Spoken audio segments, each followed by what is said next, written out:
মুমিন ভাই বৃন্দ আমার,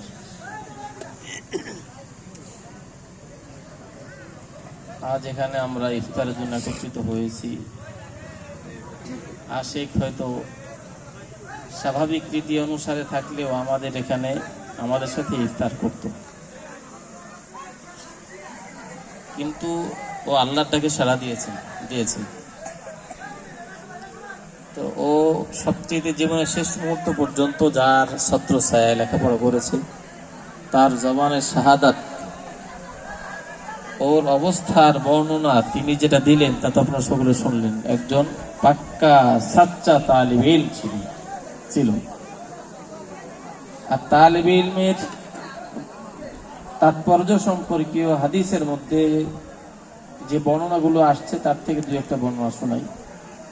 রাসূল করিম সাল্লাল্লাহু আলাইহি ওয়াসাল্লাম ইরশাদ ফরমান, হাদিসের সনদ সহিহ, ওয়া ইন্নাল মালাইকা লা তাযাউ আজনিহাতাহা রিযাল লিতালিবিল ইলম।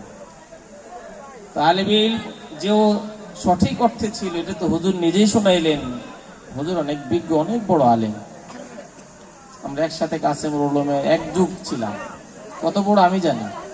তো হুজুর নিজে ওর জীবনের শেষ মুহূর্তের কথা শুনিয়েছে। এর দ্বারা বুঝলাম সাচ্চা তালিব ইলম। হুজুরের কথা দ্বারা স্পষ্ট। আর সাচ্চা তালিব ইলম অর্থ নবী সাল্লাল্লাহু আলাইহি ওয়াসাল্লাম বলেন, তাৎপর্য কি? আল্লাহর সম্মানী ফেরেশতারা এদের সম্মান প্রদর্শনের জন্য নিজেদের পরকে এই তালিব ইলমের পায়ের নিচে বিছিয়ে দেয়। এই হাদিসের অনেকগুলো ব্যাখ্যা। আর একটা ব্যাখ্যা, ফেরেশতারা এদেরকে সম্মান প্রদর্শনের জন্য রাস্তার দুই পাশে একদম স্থির হয়ে দাঁড়িয়ে যায়। আর একটা ব্যাখ্যা, এই ফেরেশতারা এদেরকে দেখার পরে উড়ন্ত অবস্থায় উড়ার গতিকে থামায় দেয়। আর একটা ব্যাখ্যা হলো, এদের দুনিয়ার জীবনে সকল কাজে ফেরেশতারা সহযোগিতা করে।